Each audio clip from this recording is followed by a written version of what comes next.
Conectando aqui. Hello! Olá, será que o meu áudio está funcionando?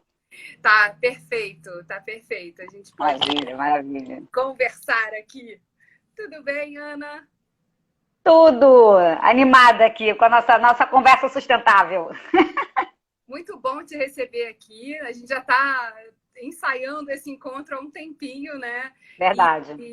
E a ideia dessas lives é justamente criar conteúdo para o podcast Mulheres Sustentáveis.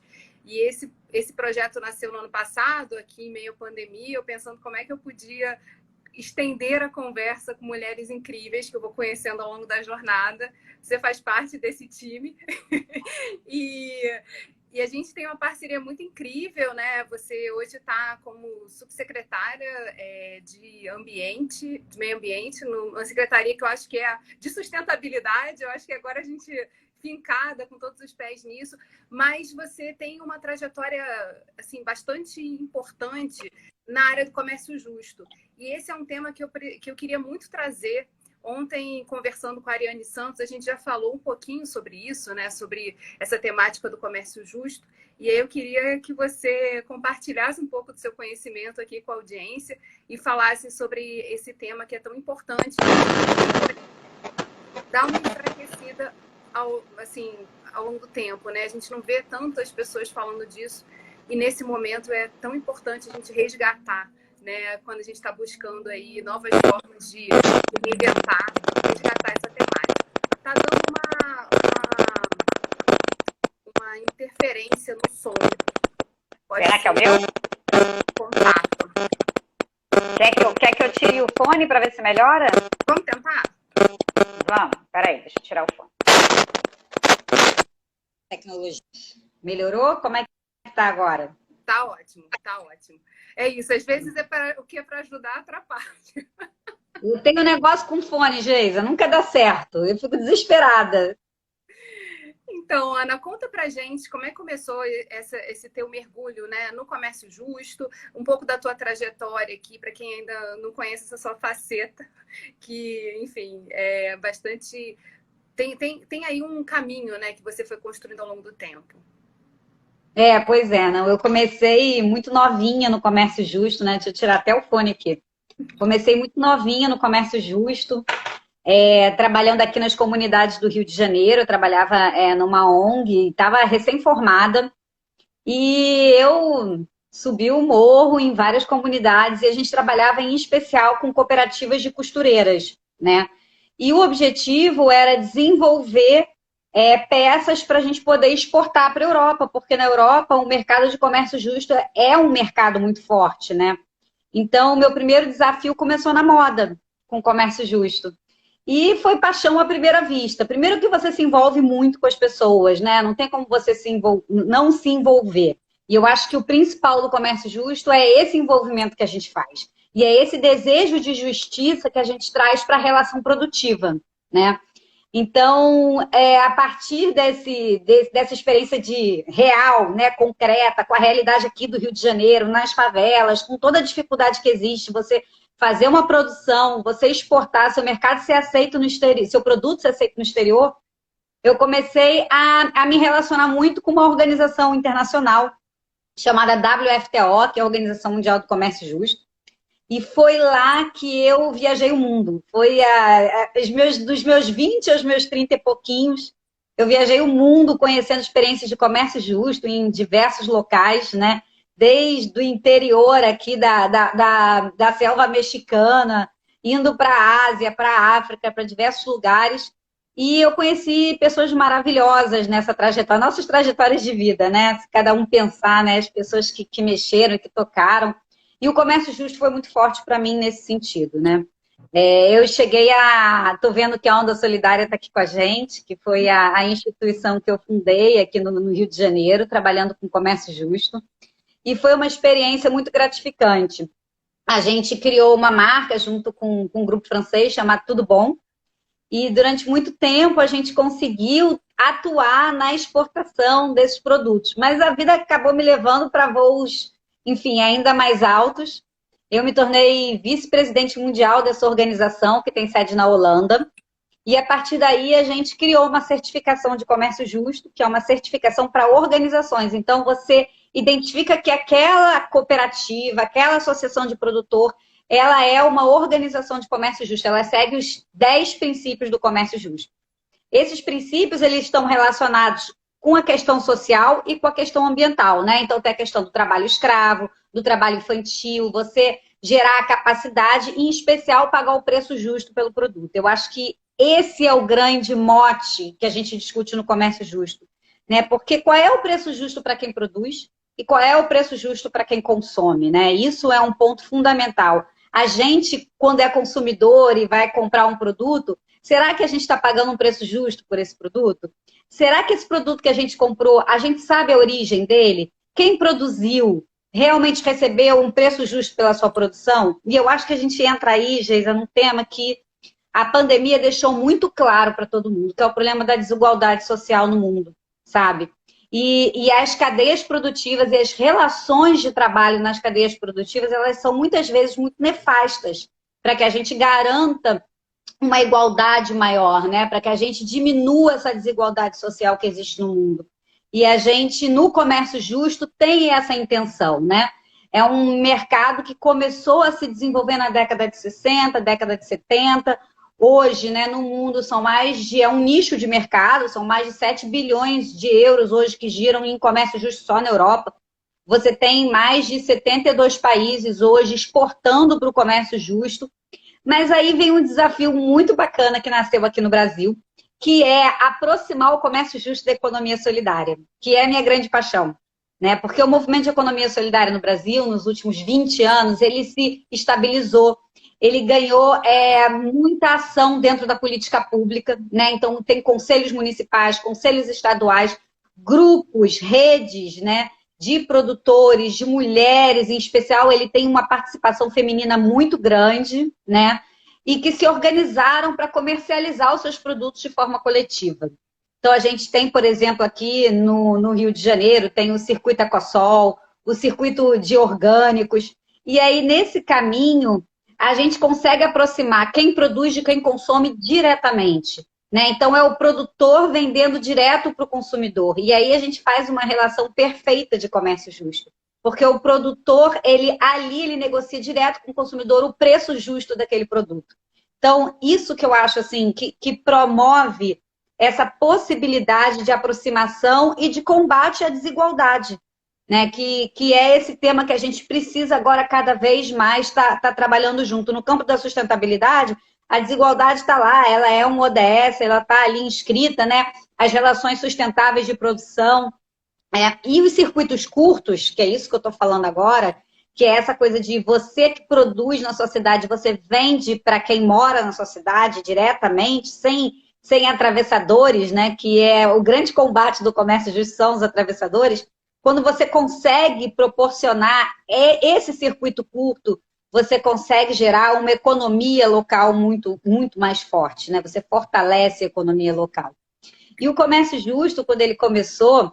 me interrompe, tá, Geisa? Que eu sei que você deve estar cheio de perguntas aí na cabeça, que eu me empolgo quando eu falo de comércio justo. Mas você está falando exatamente sobre essa questão das relações, né? Na verdade, quando você foca na diminuição da desigualdade, você tem que começar a criar oportunidades de relacionamento entre quem produz e quem consome, para que esse jogo aconteça, né? Então, essa junção de comércio justo com economia solidária, com espaços criados para a venda desses produtos, é um caminho. Mas você falou no início aqui sobre a exportação também desses produtos. Você acha que hoje a gente já tem um consumidor mais consciente no Brasil, quer dizer, mais estimulado a buscar esses produtos? Isso foi se consolidando ao longo do tempo? Qual a tua visão em relação a isso? Eu acho que a gente tem, com certeza, um consumidor ávido e pronto para consumir comércio justo, economia solidária. Eu acho que a gente ainda precisa organizar muito esse mercado, né? E aí a tua área de comunicação ela é fundamental para que o consumidor tenha segurança em relação ao produto que ele está consumindo, que ele realmente vem de uma origem sustentável, né? Isso é fundamental. E a gente tem muito pouca divulgação dos selos e das certificações para o consumidor, né? Então, Eu acho que é aquela história, o que, que vem antes, o ovo ou a galinha, né? O que, que vem antes, o produto ou o mercado, né, consumidor? Eu acho que a gente fica muito nessa tentativa de achar esse equilíbrio entre um e outro. Mas acredito muito que esse mercado é um mercado em ascensão, ele é no mundo, claro, ele cresce a 20% ao ano, em plena crise mundial financeira, né, o comércio justo continuava a ganhar cada vez mais espaço nas gôndolas no mercado internacional. Então, é a mesma coisa aqui. A gente tem duas estratégias. A gente tem a estratégia dos pontos de comercialização específicos para comércio justo, como uma feira, uma loja de produtos de comércio justo, e a gente tem a estratégia de ter produtos de comércio justo em mercados, em restaurantes, em locais onde você vende produtos convencionais, né, uma lanchonete, mas você também pode ter ali um produto de comércio justo. A Europa... É interessante.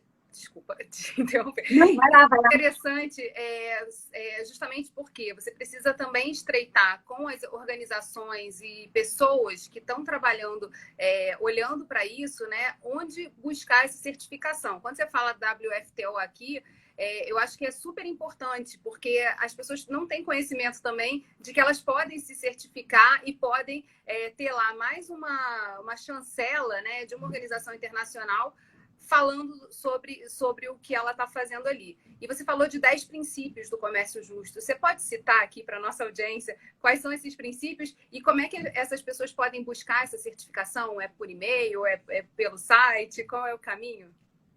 Olha, o site wfto.com, tá? É o site da Organização Mundial do Comércio Justo. Lá você pode acessar. Existe uma sede da WFTO na América Latina, que fica no Paraguai. A nossa secretária executiva na América Latina é a Zuma, que é uma mulher maravilhosa, então ela pode ajudar muito também, né? Quem tem dificuldade com, por exemplo, com a língua, né? Porque basicamente o site ele é em inglês e espanhol, se eu não me engano, tá? E ali você pede, na verdade, como é que funciona? A WFTO ela é uma grande rede, uma associação, né? Então, ela tem ali uma quantidade enorme de produtores envolvidos, de organizações guarda-chuva, de organizações menores, né? E a WFTO, você se associa, você se torna um associado. A partir do momento que você se torna um associado, você pode pleitear a certificação. Você pode ser um associado simples, como eu, que não sou produtora, ou você pode, né, ser um associado que quer ter uma certificação de comércio justo. Então, primeiro você se associa e depois você pede a certificação, tá? Então, tem todo esse processo, entra no site, quem precisar de ajuda, quem tiver interesse em se certificar e ser reconhecido como uma organização de comércio justo, eu estou à disposição também, essa é a minha grande paixão, né? Acredito muito nisso, na verdade.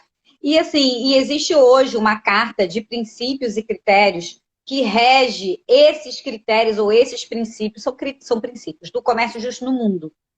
Porque existem hoje umas 5 ou 6 certificações diferentes, né? E essas certificadoras, elas se uniram em 2018 para definir uma carta única, um entendimento único de quais são esses princípios. O primeiro princípio é você gerar valor para quem está em desvantagem econômica, tá? Então, primeiro começa a partir daí. É organização de comércio justo, é comércio justo quando você está apoiando quem está fora do mercado convencional e está precisando entrar nesse mercado, precisando ter espaço nesse mercado, né? Depois você tem o desenvolvimento de capacidade, né? Como é que eu desenvolvo a capacidade daquele produtor, como é que eu desenvolvo a capacidade daquele espaço de consumo, né? Então tem essa coisa de você investir, tá? Você tem também a questão ambiental, que é a preservação do meio ambiente, o trabalho infantil, a questão, né, totalmente contrário ao trabalho escravo. Vou dar um exemplo, e é muito sério na certificação esse tipo de coisa, né? No sul do México tinha uma cooperativa e eles estavam apoiando, receberam, na verdade, né, um dos cooperados recebeu uma guatemalteca que veio da Guatemala, fugida de um problema de conflito, e ela e o filho começaram a ajudar esse produtor, né, no plantio. E aí, quando veio a certificação para fazer a avaliação, a auditoria, né, e aí o selo, não é o da WFTO que eu estou falando do selo de produto, que é o selo da Flor, chegou o auditor e viu aquela situação e interpretou aquela situação como trabalho escravo e trabalho infantil. né? E aquela cooperativa perdeu a certificação e ficou 2 anos sem poder comercializar dentro do comércio justo. Então, é muito sério e pegam, assim, nessas questões, que são questões que, olha, quem está de fora está vendo, mas peraí, não está recebendo, é em troca de teto. Como é que é essa relação, né? Em relação ao novo e o moderno trabalho escravo, o moderno trabalho infantil, né? Que tem muitas nuances aí. Então, estou dando um exemplo que é um exemplo que depois se resolveu, tá? Mas é nesse nível, né, que se chega à avaliação da certificação, que pode se chegar, tá? E a questão de você estar gerando um mercado transparente. Então, a transparência é um princípio do comércio justo, a origem do produto, a informação para o consumidor de toda a cadeia produtiva. Por exemplo, hoje você tem o algodão certificado na África, né? Tem muita cooperativa de produção de algodão certificado Fairtrade, comércio justo na África. Só que você tem que acompanhar toda a cadeia produtiva, porque não adianta o algodão ser certificado, mas ter trabalho escravo na confecção, né? Ou você ter trabalho infantil na confecção. Então, a cadeia produtiva inteira é rastreada no comércio justo. E isso é fundamental para que o consumidor tenha segurança de que aquele selo garante um produto 100% justo, 100% sustentável, né? Seguindo os princípios ambientais. Então, esses princípios todos, eles, de certa forma, às vezes, eles se relacionam, né? E a gente vê hoje, cada vez mais, o consumidor, ele buscando produtos que sejam ambientalmente sustentáveis, né? Então, a questão ambiental e também a questão social. Então, hoje, por exemplo, na Europa, é muito difícil você ver um produto que seja comércio justo, mas não seja orgânico, ou não seja agroecológico, né? E vice-versa. Então, são certificações que se relacionam. E sustentabilidade é o tripé, né, do desenvolvimento econômico, social e ambiental. O comércio justo, ele preza por esse tripé. Então, isso que eu acho que é a grande diferença quando a gente fala num produto, um produto de comércio justo. Mas é claro que tem muita gente que faz comércio justo, não é certificada, mas nem por isso está deixando de fazer, né? O selo é um apontamento para o consumidor, para quem está buscando esse produto. Mas a gente tem muitos produtores de comércio justo hoje no Brasil que não são certificados. Existe um processo. Tô vendo aí, ó, o Trindade está aí com a gente, Sérgio Trindade. Existe um processo muito bacana que foi construído no governo federal, que o propósito era criar um sistema nacional de comércio justo. E a gente trabalhou, a Plataforma Brasileira de Comércio Justo, Faces do Brasil, a gente trabalhou muitos anos na criação desse sistema. Infelizmente, não foi dado continuidade na política, a gente espera que um dia volte essa discussão, mas que o propósito era que houvesse um selo de comércio justo no Brasil. E que fosse uma certificação que aqueles produtores menores da economia solidária, em especial, né, que não são grandes cooperativas ou grandes associações, mas aqueles produtores de redes menores também pudessem ter acesso, né? Muitas vezes se questiona muito o custo da certificação. E eu sempre falo que se você quiser se certificar, por exemplo, no comércio justo, você pode buscar uma organização que já é certificada. Você entra no mercado do comércio justo através de uma organização que seria uma comercializadora, por exemplo. No Brasil, a gente tem 2 excelentes, diga-se de passagem. E a partir dali, se você realmente conquistou um mercado internacional para isso, aí você faz o seu processo de certificação, né? Isso para quem quiser ir um passo a passo. Ele não precisa ser anterior, quer dizer, você não precisa, não é aquela coisa assim, eu tenho que fazer o comércio, tem que seguir os princípios, eu tenho que me certificar e depois eu vou para o mercado. Não, é um processo que você pode fazer enquanto, né, vai se desenvolvendo e para ter o recurso também para investir nisso, né? E tem muito importador de comércio justo hoje no mundo que, inclusive, financia a certificação para quem é produtor. Tá? A gente tem no Brasil diversas cooperativas de produção de mel, produção de café, produção de sucos, de laranja, tangerina, que hoje já estão no mercado internacional. Na verdade, já não. Tem alguns que estão há 20, 30 anos exportando para a Europa, né? Cooperativas tanto da Bahia quanto do Sul, Minas, São Paulo. A gente tem ali um grupo de cooperativas que já se organizou numa associação, que é a BR Fair, é uma associação de organizações certificadas Fairtrade no Brasil, e a BR Fair, ela ajuda muito como associação, essas cooperativas no seu processo de evolução. E são cooperativas que vendem no exterior com o selo Comércio Justo e que no Brasil a grande maioria não usa o selo no seu produto, né? Mas que poderia estar usando. Então, eu volto para aquela questão, o que vem primeiro, o ovo ou a galinha, né? Quer dizer, existe o mercado, a gente investe e coloca o selo, não existe? Então, o que vem antes? Eu acho que o Brasil está muito nesse momento, sabe, Geisa, de encontrar o seu caminho no comércio justo para o mercado interno. Porque para o mercado externo a gente já tem já aí 20, 30 anos de experiência, cooperativas super consolidadas, que fazem um trabalho muito bacana, especialmente na área de alimentos, que é a área que a gente é mais evoluído, e dentro de alimentos, especialmente o café, que é um dos principais produtos exportados. Ainda com muitos desafios, tá? Não é um mar de rosas, não, é um grande desafio. Mas o preço justo, ele acaba fazendo uma diferença muito grande, porque quando você tem uma crise internacional e o preço ele cai, né, abaixo do que seria o preço mínimo, porque isso é uma das práticas do comércio justo, né, o preço mínimo. Então, quando o preço internacional ele cai abaixo desse preço mínimo, o comprador de comércio justo ele garante o preço mínimo, que é por contrato, feito por contrato com o produtor. E é aí que o produtor, ele sobrevive no momento de crise, e quando ele não está no momento de crise, ele ainda tem um preço superior que ele recebe, né? Então, esse processo todo de precificação baseada no preço justo, na qualidade de vida do produtor, o preço ele é calculado para aquele produtor, daquele produto, daquele país, ele precisa ser calculado com base na realidade econômica daquela região que o produtor está.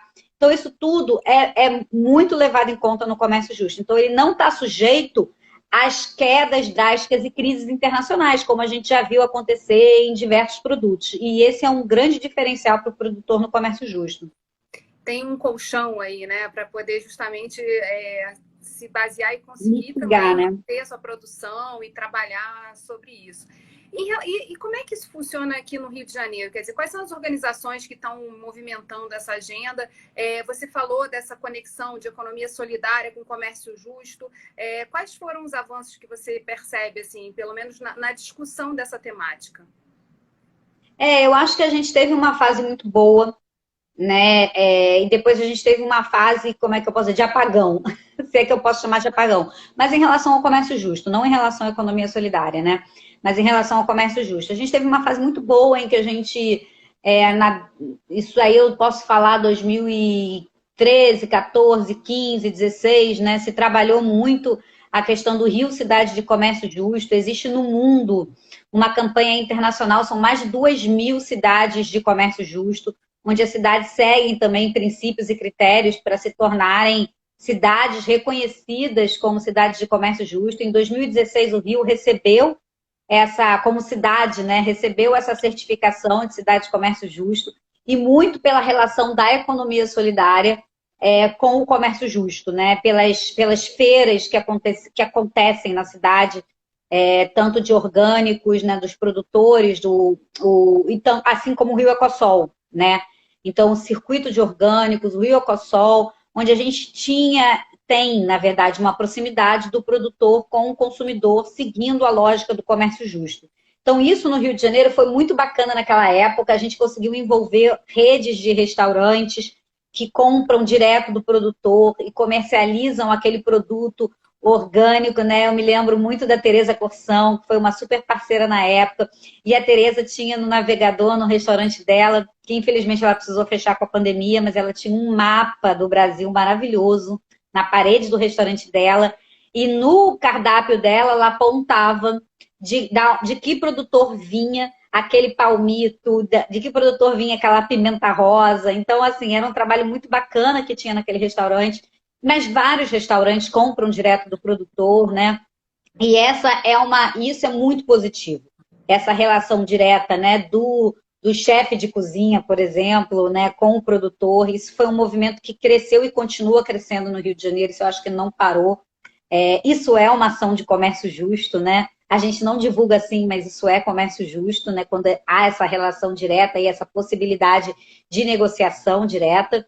E as feiras, eu acho que esse é o grande diferencial, mas de 2017 em diante, eu estou pensando aqui, tá? De 2017 em diante, eu acho que a gente parou de falar de comércio justo. A gente parou de falar de comércio justo e isso fez uma diferença muito grande, né? Eu acredito para esse processo todo, mas eu espero que agora a gente volte aí com força total e eu estou sempre voluntária da causa, sempre que puder eu vou estar falando de comércio justo também. Você já está nos provocando aqui, né? Já começamos a provocação, mas eu acho que esse é o grande diferencial, né? Porque aqui, diferente de uma relação de exportação, que o consumidor na Europa ele está muito distante do produtor, e aí ele precisa de uma certificação que diga que não houve trabalho nessa cadeia produtiva, trabalho escravo, ou que foi pago um preço justo por esse produto, né? Porque aí ele precisa da certificação porque ele está longe, ele está muito distante. Imagina quantos atores não tem nesse meio do caminho dessa cadeia produtiva até o produto sair do interior de Minas Gerais e chegar numa lanchonete na Holanda, por exemplo, né? Agora, quando você está aqui, numa cidade ou num estado onde você tem um produtor que mora do seu lado, né? Será que você precisa? O quão complexo é uma certificação e que tipo de certificação você precisa quando você está olho no olho com o produtor, né? É claro que é importante a certificação, ela traz sim, porque toda a cadeia produtiva ela tem lá os seus intermediários, os seus processos, é importante ter, mas a gente tem circuitos curtos, o que facilita muito essa relação de confiança do produtor com o consumidor, né? Porque está tudo muito próximo. Eu acho que isso é um diferencial muito grande da gente aqui. Você falou de pontos importantes, né, dessa proximidade, mas de qualquer maneira, toda a discussão sobre certificação, ela também gera um processo de conscientização, né? E aí quando você conta a história, né, do produtor que recebeu uma refugiada e na medida que ela estava ajudando ali, aquilo foi uma barreira para a certificação. A gente também percebe assim que não necessariamente a gente sabe todas as regras do jogo, o que aquela relação ali parece para quem está olhando de fora. Então, esse processo também precisa estar muito orgânico, né? Acontecendo ali. Os processos de conscientização, de trabalhar a informação para esse produtor, para que ele entenda que a história que ele está contando e que está fazendo as pessoas acreditarem ali e comprarem produto por essa questão, ela não se perca, né, na imprecisão, às vezes até na má fé, tipo, vou contar isso aqui porque eu acho que eu vou vender melhor, e aí a gente acabe, assim, atrapalhando todo o sistema que foi formado baseado na confiança, né, na confiança de quem está entregando o produto, de quem está recebendo ele. E Geisa, aí assim, tem questões que são muito sutis. Tá? Eu vou te dar o exemplo. E como é que uma certificadora avalia esse tipo de situação? Você tem as rendeiras do Nordeste, né? É de praxe que a neta, a filha, acompanhe a mãe, a avó, num ateliê, porque ela aprende esse ofício, né, da produção, da renda, no decorrer da sua vida. Né? Então, como é que você analisa a situação de você ter uma criança num ateliê? Né, de renda. Aquilo ali é um processo da cultura daquele povo, da cultura daquele grupo, ou ali tem trabalho infantil, né? Então, aquela criança ela está recebendo algo em troca daquele trabalho que ela está fazendo, seja um bombom, seja um real, né? Ela faz parte daquele processo produtivo ou ela está ali esporadicamente, ela está estudando, ela tem acesso a estudo, ela está indo à escola, ela está deixando de ir para a escola para estar ali. Então, são questões muito sutis, que nem sempre é trabalho infantil, mas pode ser também. Então, é muito delicado esse processo de certificação e ele precisa se levar em conta a cultura de cada povo, a cultura de cada grupo, né? Um dos pontos que a América Latina trouxe para o processo de certificação é a questão da cultura, né? Então, como a gente valoriza a questão cultural, tanto do processo produtivo, quanto, por exemplo, do produto em si, né? O aspecto cultural do design que o produto tem, que traz como diferencial. Tá? Então, isso também é um processo muito bacana da gente abordar, que é um outro aspecto das relações de mercado dentro do comércio justo. E a América Latina é muito rica nesse sentido, né? A gente diz que a América Latina é o celeiro do mundo. Hoje, o principal exportador de alimentos para o mundo do comércio justo é a América Latina. Mas ela também é um exportador de cultura, tem muito valor cultural nos diversos países aqui da América Latina. Isso é algo que mais recentemente está sendo valorado também no comércio justo, o valor da cultura. Mas eu queria te falar de um outro aspecto do comércio justo, que eu acho que é essencial para a gente entender o comércio justo, além da questão do preço justo que eu falei, né? Dessa coisa de você ter o colchão, como você bem disse, que é a nossa rede de segurança, que é o preço mínimo. A gente também tem a questão do atravessador, do atravessamento, né? Isso é uma questão muito nefasta, porque isso a gente identificou como um dos grandes problemas hoje das cadeias produtivas. Eu fiz uma viagem, acho que foi em 2005, 2007, com todo o grupo da Plataforma Brasileira de Comércio Justo, Faces do Brasil, e nós fomos ao México. E nós fomos conhecer aonde o comércio justo começou, né? Foi uma viagem incrível, a gente se meteu no meio da selva mexicana, no meio da guerrilha, foi uma coisa de louco, todo mundo com a cara tampada para a poeira da estrada não entrar. Me senti naqueles filmes assim, que você olha para baixo, o penhasco caindo e o ônibus assim na beira do penhasco. Foi uma aventura maravilhosa, inesquecível, mas a gente foi aonde o comércio justo começou. E o comércio justo começou na década de 60, quando um padre holandês chamado Frans van der Hoff, que hoje, se você procurar por ele, chamar ele de Franz, ele não atende, que hoje ele se diz Francisco, tá? Francisco, hoje Francisco, mais de 40, 50 anos, não sei, que ele vive no México. Ele atravessou o oceano e ele foi buscar, numa missão, ele tinha 20 e poucos anos, ele foi numa missão buscar onde existia a pobreza no mundo. E ele foi parar no sul do México, num estado chamado Oaxaca, que é fronteira com a Guatemala. E lá ele ele viu, né, lá, enfim, uma série de produtores que competiam entre si. E ele não entendia por que existia competição entre aqueles produtores, que era muito mais inteligente eles se unirem do que eles competirem. Isso aí bota a década de 60, tá? Quando ele chegou lá e ele viu esses produtores competindo, ele, como, né, uma pessoa agregadora, começou a conversar com cada produtor. E aí ele descobriu que tinha um cara na região, que é o famoso atravessador, que chegava para o produtor e dizia assim, olha, eu pago tanto na sua saca de café. Aí o produtor falava, pô, mas por esse preço eu não pago nem a minha semente. Enfim, o produtor ele tem todo o risco, né? Ele tem um risco muito grande da produção. Vai que dá uma geada, acontece alguma coisa, ele perde a produção, então ele tem um risco muito grande. E aí ele falou que aí esse cara chegava, não, eu pago tanto. Ah, se você não aceitar, o seu vizinho vai aceitar. Então, esse atravessador, ele gerava essa comparação entre os vizinhos e aí os caras começavam a criar uma situação de conflito ali naquela região. O que o Francisco fez? O que o Franz fez?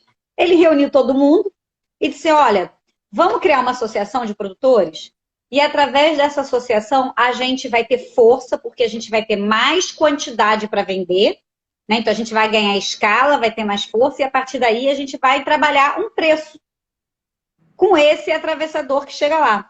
Mas esse padre, ele foi além. O que ele fez? Ele viu o preço que era pago pela saca ali, né, para o produtor, e ele tinha uma coisa que os produtores não tinham, ele tinha conhecimento do mercado. Ele sabia quanto valia essa saca numa lanchonete na Holanda, porque ele tinha acabado de... Quanto valia a saca, não, quanto valia um cafezinho. Na lanchonete na Holanda, porque ele tinha acabado de vir de lá. Então ele viu que tinha alguma coisa muito errada. Como é que o cara que tem o maior risco, que é o produtor, recebe tão pouco por uma xícara, uma saca de café, e ele paga tanto por uma xícara numa lanchonete na Holanda? E aí nasceu o preço justo. Qual o preço justo dessa saca para eu, consumidor, pagar o que eu pago por uma xícara de café? E aí ele começou a estudar a cadeia produtiva. E ele viu que tinha um atravessador que ia lá, comprava e vendia para uma cidade do lado, que é a cidade de Xtepec, que vendia para um outro atravessador na cidade de Santa Maria, que vendia para outro atravessador que mandava para a cidade do México. Esse cara torrava e exportava e mandava para a Europa. E para lá ainda passava mais um bocado de ator até chegar na lanchonete. Então, o que acontecia com o preço nessa cadeia toda? Esse preço ia aumentando. Mas o produtor, ele não tinha consciência do preço que o produto dele chegava na outra ponta, da ponta do consumidor. Então, conhecimento é tudo. Esse padre levou esse conhecimento para essa associação de produtores, organizou esses produtores e hoje é a maior cooperativa de comércio justo do mundo, chama UCIRI, tem mais de 3.000 cooperados no México. E assim foi crescendo, e diversas cooperativas foram surgindo a partir desse movimento. Isso na década de 60. Na década de 80, é criado o selo do comércio justo no mundo. Então, é um processo que está durando aí hoje 50, 60 anos de construção. Desde, né, da lógica de se organizar de forma coletiva para a gente vencer essa dependência de atravessadores, porque as cadeias produtivas, elas precisam, sim, de atores intermediários, o que é diferente de atravessadores. Se eu não tenho tecnologia, se eu sou um produtor, eu não tenho alguma tecnologia para torrar, ou para transformar o café em pó, ou para embalar meu café, eu preciso de algo nesse processo, um ator nesse processo que me permita que eu me desenvolva, né? Que meu produto chegue na outra ponta. Aí está agregando valor. Os atores da cadeia produtiva precisam agregar valor. Quando ele não agrega valor, ele só repassa e ganha em cima disso, desse conhecimento, né? Aí a gente tem aí uma relação de atravessamento. Então, o interessante no comércio justo é que a gente consegue diminuir a distância entre quem produz e quem consome, trazendo conhecimento para o produtor, para que ele consiga avançar ao máximo. E aí vem o princípio do desenvolvimento de capacidade. Porque se, por exemplo, eu consigo, através de uma organização de apoio de comércio justo, financiar a torrefação, esse produtor de café, de repente, daqui a pouco ele está torrando, daqui a pouco ele está moendo café, daqui a pouco ele está vendendo café com a marca dele, né? Então, é esse processo de construção. E que foi muito acelerado, digamos assim, com a pandemia, né? Quer dizer, na verdade, o processo de obter conhecimento sobre o processo como um todo, né? Porque se você pensar, por exemplo, que um vendedor de flores, né, de um produtor de flores, ele simplesmente cortava suas flores, colocava no caminhão e vendia aqui numa central do Rio de Janeiro. E, de repente, todas as estradas fechadas, um monte de barreira, ele já não ia conseguir vender aquelas flores, ele precisava, de certa forma, escoar aquela produção para começar uma outra, né? Pensando que vai durar 15 dias, vai durar 20 dias. E aí uma série de pessoas ajudou nesse processo a se organizar. Isso é uma história real, né? Contada. A gente pôde acompanhar ano passado pelo Fórum de Desenvolvimento na Assembleia Legislativa o quanto de instituições se reuniram em torno para ensinar, por exemplo, as mulheres desses produtores de flores a fazer buquês. E aí vender pelo WhatsApp no Dia das Mães, quer dizer, aproveitando uma série de momentos em que as pessoas estão mais sensibilizadas para poder justamente escoar aquele produto. Não pelo processo em si, porque não necessariamente esse produtor vai virar um vendedor de buquê, mas assim, o conhecimento a respeito de que ele precisava saber mais e que ele poderia encurtar determinadas ações para poder se manter, né, ser sustentável, acabou sendo potencializado pela pandemia. Não, Geise, você falou uma coisa fundamental agora, tá? Que é essa questão também da tecnologia. Porque a tecnologia nos ajuda ainda mais a encurtar esse processo, né? Tanto a questão da logística internacional, que está avançando impressionantemente rapidamente, né? Hoje em dia a coisa acontece muito mais fácil que na época que eu entrei no comércio justo, como a tecnologia, né? Então, por exemplo, uma produtora de moda que trabalha com, não sei, com fio da alpaca no Peru, ela pode estar, sim, em contato direto com um potencial cliente dela usando tecnologia, sem precisar ir fisicamente à Europa, por exemplo, né? E a gente tem aqui diversos produtores da economia solidária que, através da tecnologia, podem estar negociando com o mercado internacional, né? Então, e até mesmo apresentando o seu produto. Então, isso era algo que antigamente, quando eu falo antigamente, eu estou falando de, não sei, 3 anos atrás, eu acho, até 4 anos atrás, era impensável. Então, eu acho que a tecnologia também traz para a gente essa possibilidade que antes não existia de encurtar essa relação, né? Que a gente estava falando antes disso, né? Sobre a relação. A gente começou falando sobre a relação. A tecnologia permite isso. Então, eu acho que é um momento muito favorável para essa aproximação de quem produz com quem consome. Até mesmo com o próprio consumidor, né? Até mesmo quem tem uma marca que está no comércio justo e que quer vender direto para o consumidor. Olha aí, tanta gente já está fazendo isso, né? Então, hoje a gente está num outro momento e é um momento em que o comércio justo tem tudo para se desenvolver. Né? E eu estou vendo também que alguém está falando sobre a questão de que o produto muitas vezes não sabe se fazer o custo da produção. Eu já estou olhando o chat aqui, viu? Isso eu acho bacana também, porque, na verdade, no comércio justo, existem as organizações de comercialização e as organizações de apoio, né? Vou te dar o exemplo. No Brasil, existe uma organização que eu sou fã, que é a Artesol, em São Paulo. A Artesol é uma organização de apoio certificada a comércio justo pela WFTO, tá? Tem a Biofairtrade em Recife também, que além de ser uma organização que dá capacitação, né, que, por exemplo, ajuda no cálculo do preço justo, ela também é uma trader, ela também exporta, né? Exporta alguns containers por ano de artesanato do Nordeste para as lojas de comércio justo na Europa. E é muito bacana porque as organizações de apoio, elas têm esse papel. Um deles é calcular o preço justo, né? Qual o custo de produção e quanto que aquele produtor precisa estar recebendo para garantir a sua qualidade de vida, né? Então, esse cálculo, as organizações de apoio, quando o produtor tem dúvida de como fazer, essas organizações de apoio, elas são fundamentais que elas sejam acessadas porque elas ajudam muito nisso. Aproveitei aqui o gancho. É importantíssimo.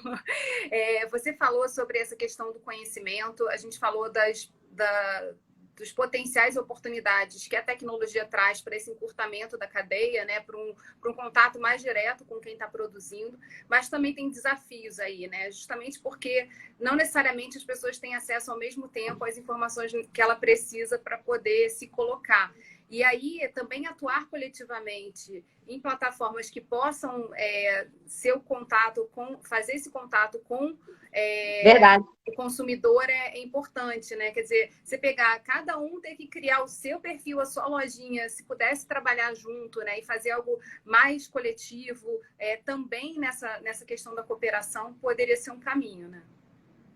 Não, super. Inclusive, assim, a gente vê que tem artesãos, assim, que já utilizam, por exemplo, o Elo 7 como ferramenta de comercialização, até o Mercado Livre mesmo.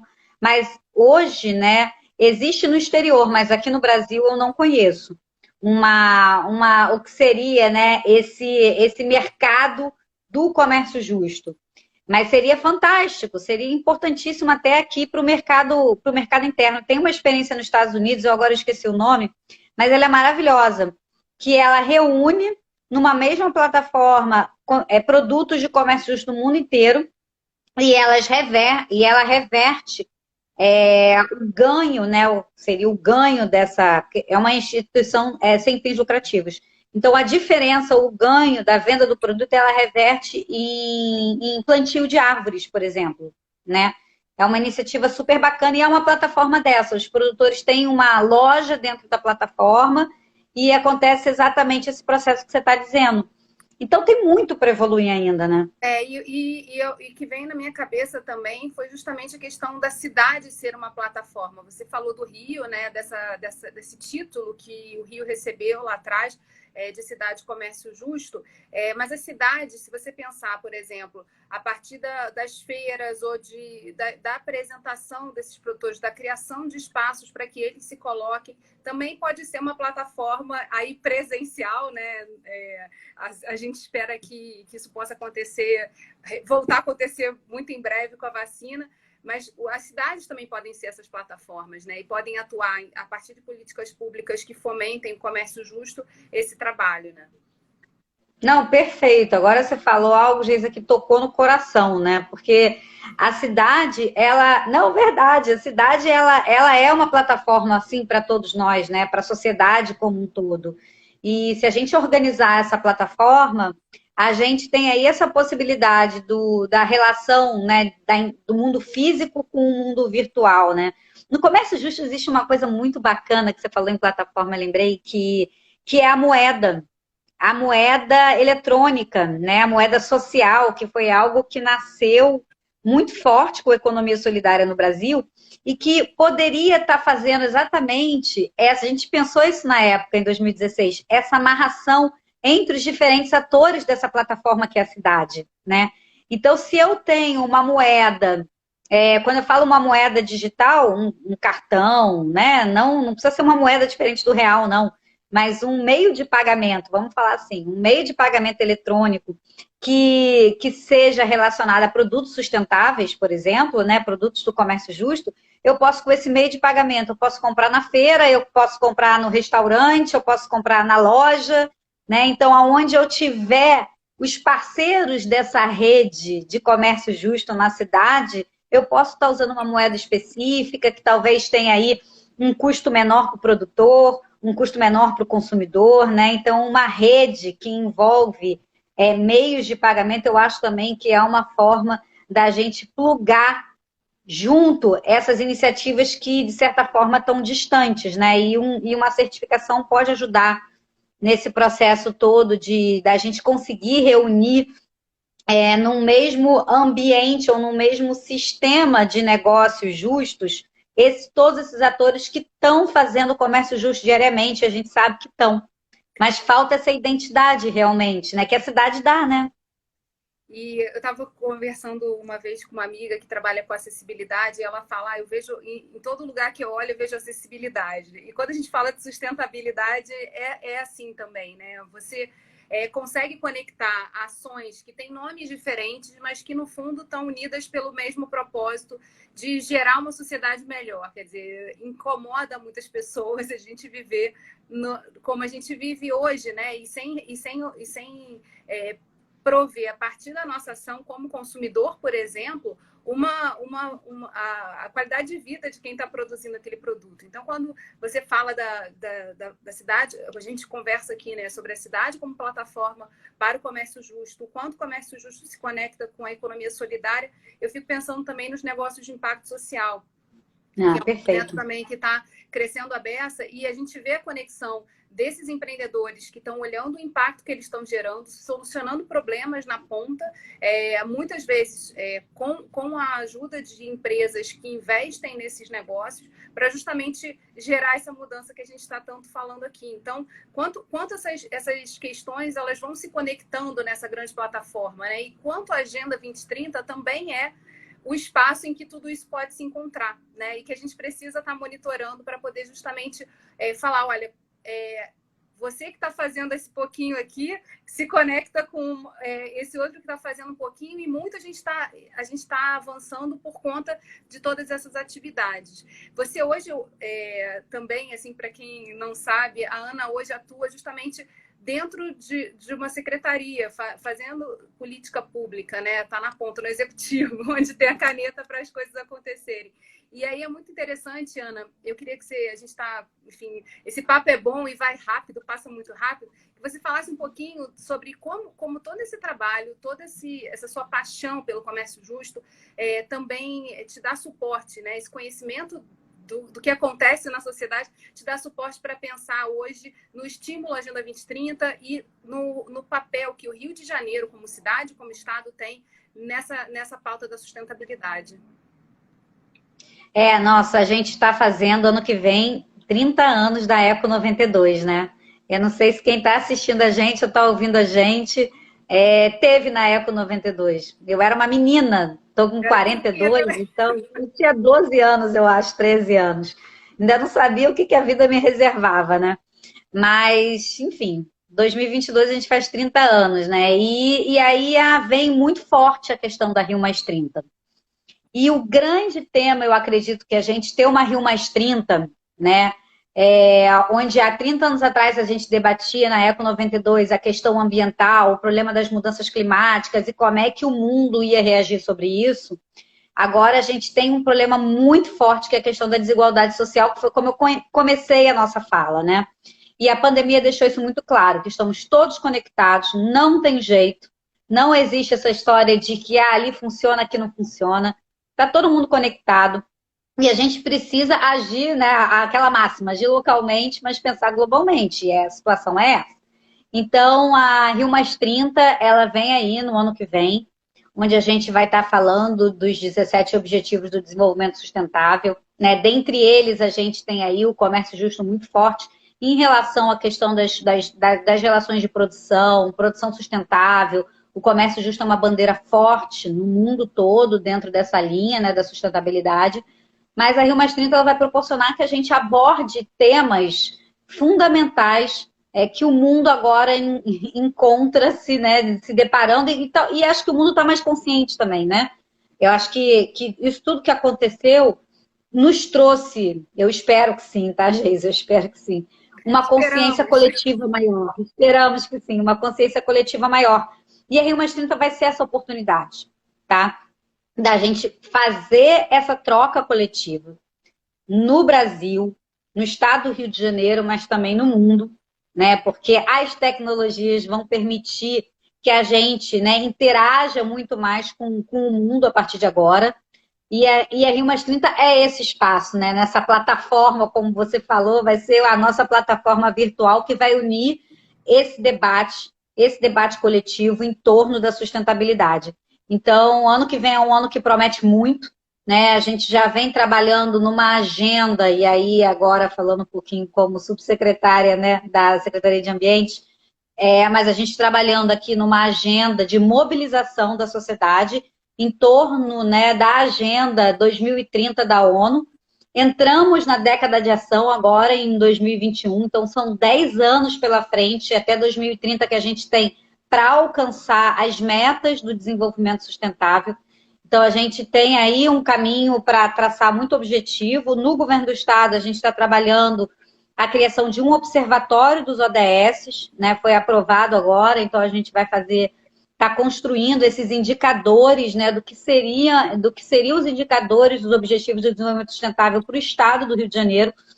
E a gente espera estar com essa ferramenta pronta para a Rio+30 no ano que vem.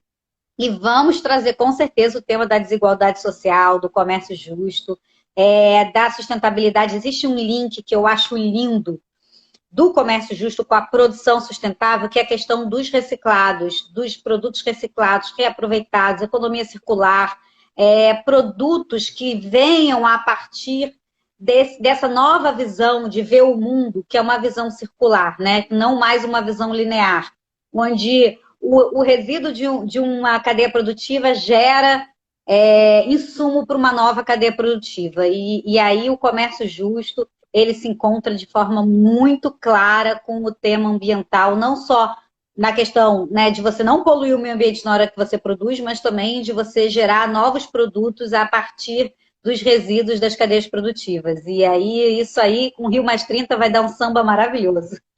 Com certeza. Porque isso, né? Tem muita gente fazendo, muita iniciativa bacanésima, mudando a realidade. A gente, nesse momento de pandemia, ficou muito conectado na telinha, né? E aí pôde também encontrar pessoas que, de outra forma, a gente teria que esperar uma oportunidade de viagem ou de, enfim, deslocamento para poder acessar. E eu acho que é importante a gente abrir o olhar, né, para essas coisas que estão se ajustando, que estão formando uma nova realidade, porque é isso e é disso que a gente vai precisar muito, né, como gás e como combustível mesmo, para poder avançar, né, depois desse desastre aí, que é a pandemia, né? Você falar que a cidade ela vai se reorientar. A gente vai ter muita mudança também a partir do conhecimento que as pessoas puderam acessar nos meios eletrônicos, né, através do telefone celular, do WhatsApp. O quanto que a gente observa, né, que as pessoas começaram a lançar informação, tipo, se você não pode estar comigo, eu vou gravar aqui o áudio, vou te mandar para você poder fazer o que você precisa fazer aí do outro lado desse telefone. Então, isso tudo é muito importante, né, que a gente consiga abrir esse olhar para essas coisas que estão vindo, né, e entendendo que existe também um acúmulo de experiências, de vivências, de conhecimento a respeito e que a gente pode beber nessa fonte para poder fazer essa conexão, né? Para ser parte desse todo, né? Seja pelo comércio justo, seja pelos negócios de impacto, tudo isso se encontra nessa necessidade que a gente tem de fazer a virada. E a sustentabilidade, eu acho que é um tema que acaba assim, abraçando tudo isso, né? E a gente consegue se reconectar com a natureza, com o que está próximo e que a gente, muitas vezes, no dia a dia, não consegue perceber, né? A gente não tem outro planeta para trabalhar, tem só esse aqui. Mas você sabe que eu fiz tem aquele teste da pegada ecológica que você faz na internet, né? Os ingleses inventam coisas incríveis, isso é uma delas, né? E eu fui fazer, e na época eu fazia muita consultoria, né, via o Sebrae, e eu viajava muito, muito de avião. E eu fui fazer minha pegada ecológica, e deu que o meu estilo de vida, né, de quem estava voando todo mês, tinha que ter 3 planetas terras e meio. Se todo mundo no planeta tivesse o meu estilo de vida daquela época, tinha que ter 3 planetas terras e meio para dar conta, né, da sustentabilidade do planeta. E aquilo me chocou muito, porque eu achei que eu estava bombando, né, na minha pegada ecológica. Eu consumo direto do produtor, consumo orgânico e tal, então eu achei que eu estava bombando. Pô, quando eu fui ver, Geisa, nossa, eu tive que melhorar muito. Mas, enfim, então é isso, assim, sabe? Eu acho que parte de cada indivíduo também, né? É um pouco também isso, assim, a gente com a gente, aonde que a gente contribui, aonde que a gente atrapalha, aonde a gente pode melhorar, começando dentro de casa. Hoje eu separo, né? Hoje eu reciclo aqui os meus resíduos, é tudo separadinho, eu entrego separadinho para reciclagem. Então é algo que eu faço dentro da minha casa, né? Eu tenho a minha horta, eu faço a minha compostagem em casa. Então são hábitos que eu acho que a gente pode ir desenvolvendo. São simples de fazer, não é nada complexo. Cada um pode fazer dentro do seu espaço. E aí, quando o indivíduo está consciente, eu acho que fica mais fácil da gente criar essa consciência coletiva.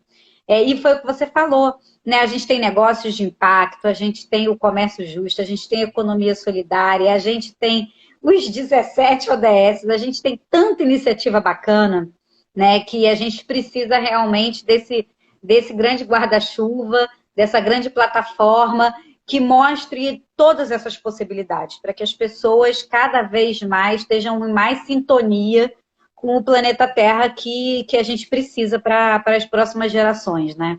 É muito difícil, porque a gente fala lá na frente, né? Mas olha aí, a pandemia pegou a gente. Não é isso? É o agora. É o agora. Estamos sentindo na pele, né?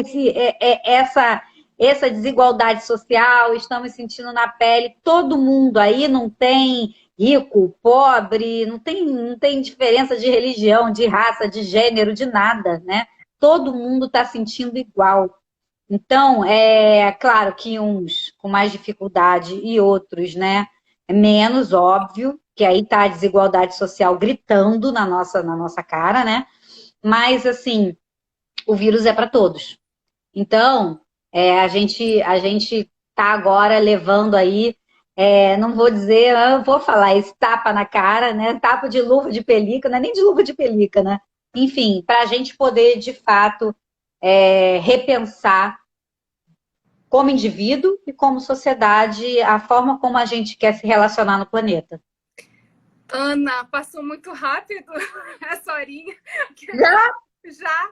E eu queria muito te agradecer ter aceitado esse convite. A gente ensaiou algumas vezes e conseguimos fazer. Esse encontro foi sensacional para mergulhar nesse mundo do comércio justo, nessa paixão que eu acho que contamina e contagia todos. E eu queria dizer, né, a partir da nossa conversa, a gente precisa começar a fazer alguma coisa.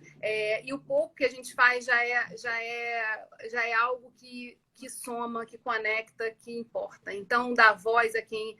olhar para o lado e ver que a gente tem uma responsabilidade, sim, com o planeta, com as pessoas, e a gente tomando consciência, né? Essa história da pegada ecológica foi ótima aqui no final. É isso, é um processo de tomada de consciência plena para que a gente possa fazer as melhores opções. Nem sempre a gente vai poder ser o mais... A gente não precisa ser o mais que faz tudo, não sei o quê, porque a gente nunca vai fazer tudo. Vai sempre faltar alguma coisinha e é isso, assim, entender o quanto a gente pode colaborar e a partir da pequena mudança de hábito, do olhar mais apurado para quem está do outro lado, né? E que é uma pessoa como você, e que você precisa, a partir do seu pagamento como consumidor, você está ajudando aí a sustentar uma família. Então, é fazendo a nossa parte, tomando consciência que a gente vai construindo aí, passo a passo, esse mundo melhor. Muito obrigada por você estar aqui com a gente. Imagina, eu que agradeço. E sempre que você convidar, eu vou estar junto, sempre. Estamos juntas. Beijo. Beijo enorme. Beijo para todos. Tchau, Tchau.